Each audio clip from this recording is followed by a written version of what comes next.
Hey everyone, it's Tiqqle. In today's video, we're going over the Mage Conduits, part of the Soulbind system for Shadow of Azeroth. What am I talking about? Shadowlands in the alpha. Well, beta will be coming up. You'll be able to probably check this out yourself, I hope. But let's go ahead and get into it. We will basically jump right in and see what the conduits are. I have a different video going over the whole Soulbind system, which I'll put down in the description. Here it is right here. You can go switch between them and basically pick the different tree of skills you're going to choose. And with that, you will have these open spots, these conduit slots. Now the conduits, as I described in the other video, but I'll do a quick overview here, they come in 3 different versions. This is the best way to see it. Number 1, potency. Potency is an offensive conduit. The finesse is more about control and utility, and the endurance is more about defense and staying alive. So I like that they're split up that way because in total in the trees they all have at least 2 potency, 2 endurance, 2 finesse, with one more potency in one of the trees, with 1 more endurance, with 1 more finesse. Meaning, like I think this is the offensive tree. Yeah, this is 1, 2, 3 potencies. It has 2 finesses. It has 2 endurances. So this might be a more aggressive tree, given what your conduits are. And these abilities, I go through them in detail in the other video, so I won't do that here. What we're looking at is this vendor. This is a vendor on the alpha, and this is all about the conduits. These are the abilities you can put inside of those conduit slots. Now, you can see there's a lot. And they do depend on what spec you are. For some classes, they do not. So it does look like Arcane, for example, okay, it goes to there. It looks like, Fire has different ones. So we'll go through one by one and kind of see. So Arcane first, because that's what I'm most excited about. Okay, so the first ones are Endurance. So Endurance. There's, I think, 1, 2, 3. Okay, there's only 3 endurance ones, so you'll probably be picking 2 out of these 3 to put into your your Soulbind tree, because each tree has at least 2, right? So okay, so here's what they are. While this is Cryo Freeze, while within Ice Block, you heal for 15% of your maximum health over over the duration, I should say.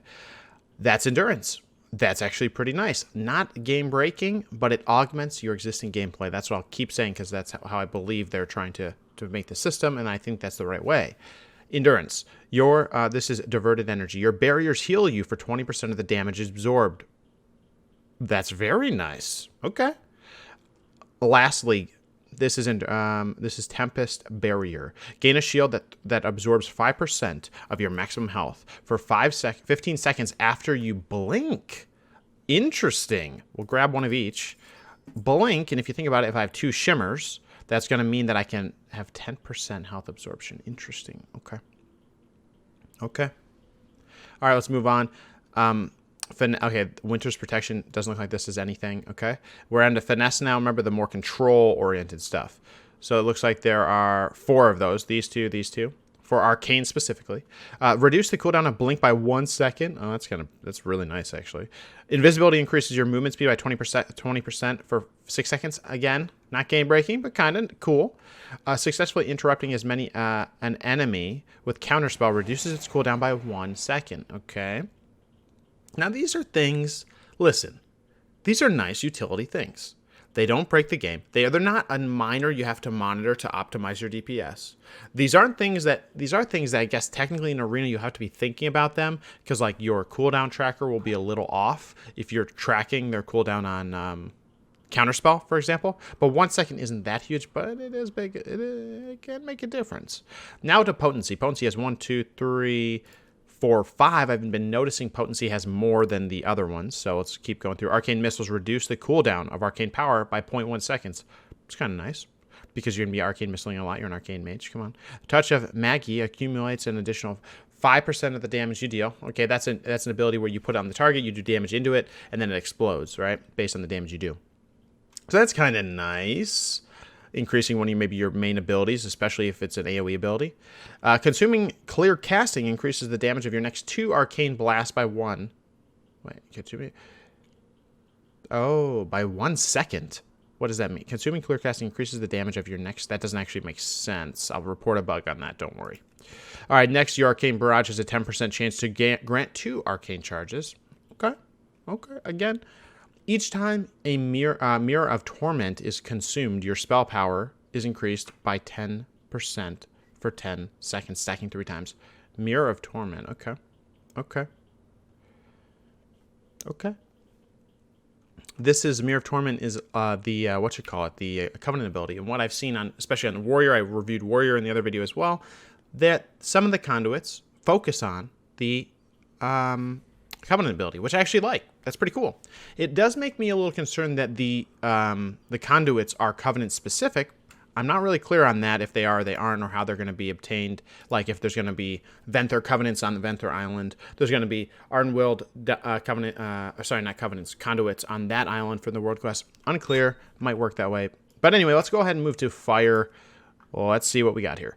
We'll skip the ones that we already have seen. Already seen this. Okay, so the Endurance ones are exactly the same. We don't need to look at those. It looks like the Finesse ones might be exactly the same. Finesse. Yep. Finesse were all the same. So I guess the potency ones will be changing based on the spec. Okay. That makes sense because your damaging abilities are different. Perfect sense. All right. While Combustion is active, your Fire Blast grants you 3% increased fire damage. Stacking up to 3 times. Dang. Okay. Bursting, Ramping. The typical Fire Mage. Fireball grants 5% mastery when it fails to critically strike. That's actually pretty nice too. See, that's just something that's nice. Now, this is, I would imagine this is going to be a passive buff that you get when you fail to crit. You'll get the 5% mastery buff. I don't necessarily like tracking all those things, but I guess it's kind of nice. It's a nice perk, right? And this is actually going to give you increased damage, so that's going to be something else you're going to have to track. Not a big fan of that. I like stuff like this. Flame Strike damage and radius is increased by 6%. You don't have to track anything. You just do the damage. You keep playing the way that you play. Now, these, you won't be playing around these things, I don't think, but it's just good to know. Each time a Mirror of Torment consumed your spell power. Okay, so this might be one across the entire Covenant. And yeah, because it says it's based on spell power, based on Mirror of Torment. So that's the Fire. Let's go ahead and go lastly with Frost. It does look like, okay, Endurance are the same. Finesse are the same. Next is Potency. Frozen Orb damage is increased by 10%. Okay, that's just straight up nice for Frost Mages. Doesn't seem too broken. It seems strong. And if you think about it, if Blizzard really wanted to, they could undertune a few abilities by this percent, knowing you're going to go into that to make that kind of fill the gap of balance, right? So they could manipulate us. We don't know what they're doing behind the scenes, guys. We do not know. But that is potentially going on, right? If they know every Frost Mage can choose this, maybe they just ratchet down the Frost. You know, they could make this seem like a gift when it's not. That's all I'm saying. That's why I don't want people to freak out and be like, oh my gosh, it's overpowered. Is it though? They could have brought these buffs into tuning with them, right? So just keep that in mind, chat. I mean, comments, I should say. All right, next. While Icy Veins is active, your critical strike, while it's active, your critical your critical hits reduce its cooldown by 3 seconds. That's very nice. That's really nice, actually. And that's very strong. That reminds me of Blizzard's reducing the cooldown of Frozen Orbs. Blizzard damage and snare increased by 5%. Okay, that's just nice. Ice Bite increased the damage of Ice Lance against frozen enemies by 10%. We like this. We like this. We like this shatters. We like the shatters. And again, the Mirror Image one. The Mirror of Torment one, I should say. Consuming your spell power, or consuming Mirror of Torment buffs your spell power by 10%.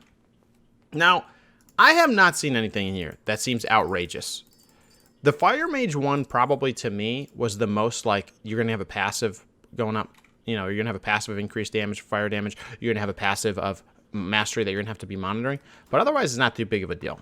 I'm not too worried about it. I was a little worried that some of them could have been too strong, but it is what it is. Now, let's go ahead and show you what it looks like when you put these into the tree. Not that I'm going to be doing that in any particular order. So I drag it up. It highlights the ones it can fit into. I go in here. You know, so I can do this, and like, okay, this is my build. I'm going to do, while inside Ice Block, it heals me. I'm going to get Invisibility, improves movement speed. I'm going to use my Blizzard. I need another Potency one. Whoops. Frozen Orb increases damage by 10%, and there we go. Those are the slight augments to my skills. Now, to be honest with you, this reminds me of Legion Artifact weapons, where you have to basically read them and understand them. That'll give you a better idea of what the heck's going to go on. Because, like, for example, Invisibility increases your movement speed. You really need to be aware of what you put in here, because it could make a pretty big difference, PvE or PvP. Probably more PvP, really, but with that being said, so, and you can switch between these at any time. So now I could be like, oh, I'm gonna go over here. Okay, wait. Oh, interesting. This path that I picked does not have any potencies. That's kind of interesting. I have 2 finesses. I have 2 endurances. So the path, I guess, will be motivated by what conduits you want, almost more so, maybe, than which ability you want here. You're going to have to choose, and that's, you know. So let's say, for example, I want, you know, I don't want any potencies. I want 2 endurances, 2 finesses, I guess. Okay, there, I got it.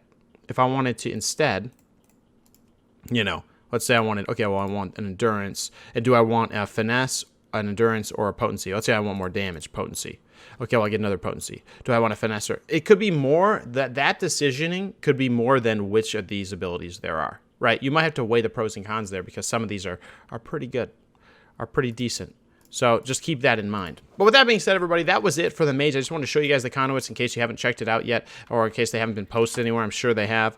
But that was Mage. I'll be doing other videos. I did Warrior already. I'm going to be doing this as Mage, and I'll be doing another one for Monk. So make sure to stay tuned. I will be streaming every day, twitch.tv/TiqqleThis, 9 p.m. Eastern Standard Time, except for Sundays, because that's God's Day, right? And all right, let's go. Anyway, we will see you in the next one. Take care, everybody. Have a good one.